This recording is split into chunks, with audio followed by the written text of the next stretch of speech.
Well, the year's almost up and I'm running out of faves because they're all problematic.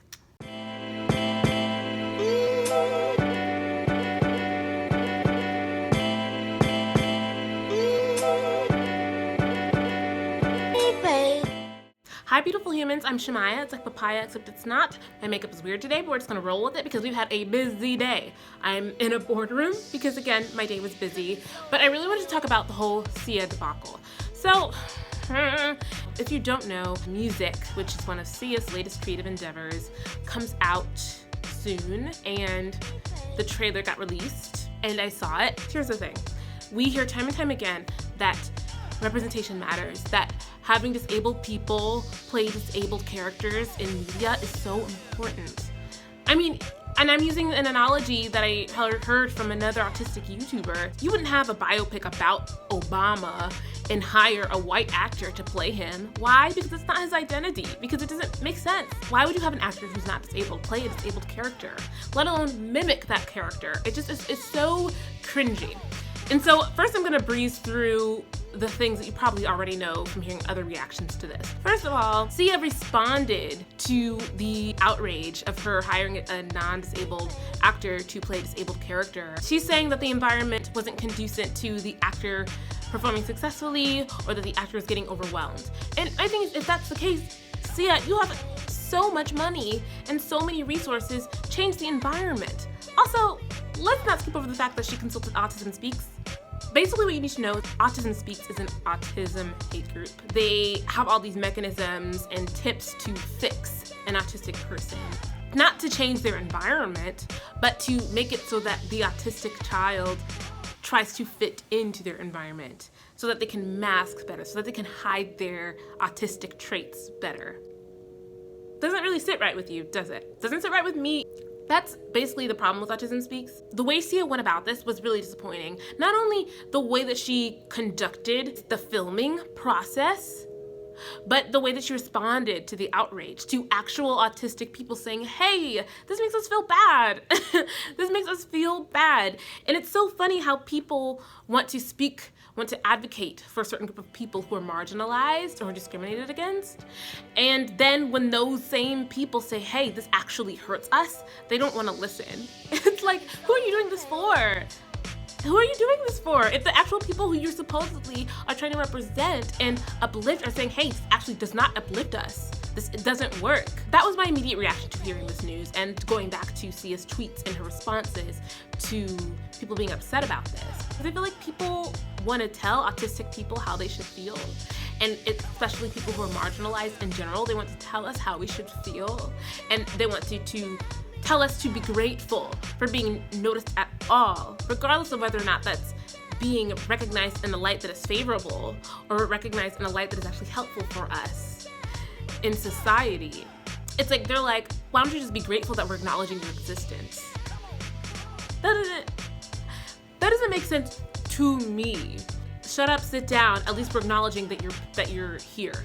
Now we need to go beyond that and being like, hey, not only do you exist, you deserve to be represented in a way that honors your experience truthfully.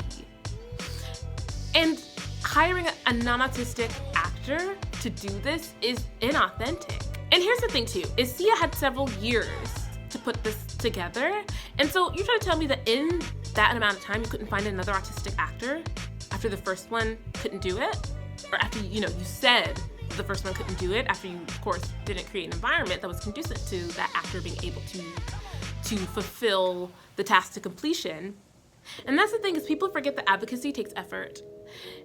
It's so funny because the second that something is difficult, the second that something requires more resources or more research, people just want to bow out. They're like, okay, look, I supported y'all, but I didn't think I'd actually have to work to support y'all. I thought I just have to put a body in a space and that be it. That's not representation. Representation is creating an environment for those people to thrive on all counts in terms of representation across the board. We stop at putting the body on a screen or on a stage or in front of a mic and we forget that person and to honor their process. It's so interesting too because I don't see autistic people as having special needs.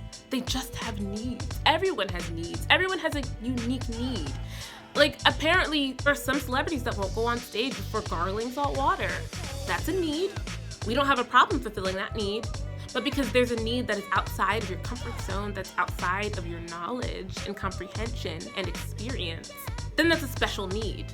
Then that's you having to go above and beyond because it's something that you've never had to experience before. So it's that notion in particular that bothers me, that we're like, oh, we have to make special accommodations for people who are artistic. It's like, no, it's fair. It is so fair for us to ask for these kinds of accommodations because everyone has accommodations made for them.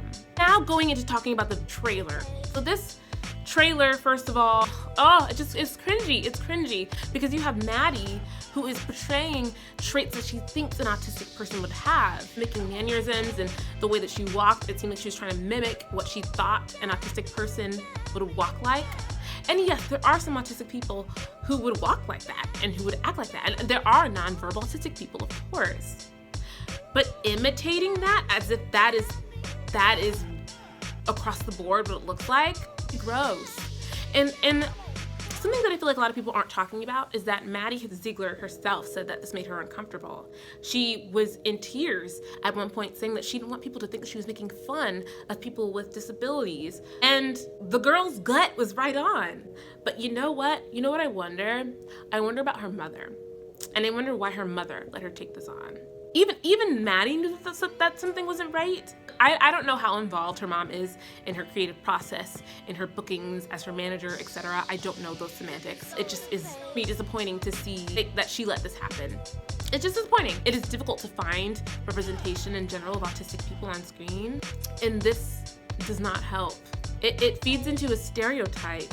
It's not genuine. And so it just looks really performative. And it reminds me of like all these celebrities who are advocating for a certain group, but then in their actual business practices, it doesn't check out. You're hurting the same people you claim to be helping publicly. I mean, it's honestly tale as old as time. I just really hope that this inspires us and encourages us as artists of the future and of the present to do better and to do more research and to really put our money where our mouth is. That's all I have for you today. Please like, subscribe if you like this. If you hate this, share it with a friend, a foe, or someone in between. I will see you next time. Bye. Mwah.